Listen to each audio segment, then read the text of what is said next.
Lelizwe lethu libuswa ngamaxoki. Lokho kuyiqiniso esingeliphika. Lelizwe lethu libuswa ngabantu abangenayo imiqolo. Libuswa ngabantu abangenamgogodlo. Abantu abangenaso isisekelo. This country is being led by hypocrites and two-faced criminals. And that is something that we cannot dispute. Uyabona uma singabuka nje firstly sibuke umuntu ofana noGayton McKenzie. If we can look at Gayton McKenzie especially before Nasrec, the first Nasrec where Cyril Ramaphosa was first elected, or when he first bought the presidency of the ANC.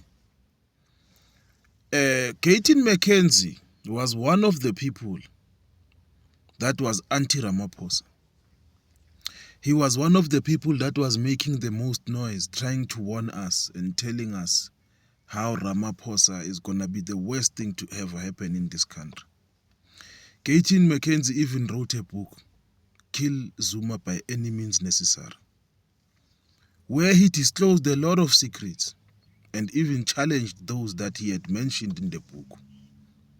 He challenged them to challenge what he had said in the book. And then we have the Democratic Alliance. The Democratic Alliance had always been anti-ANC and always been anti-everything that has to do with government.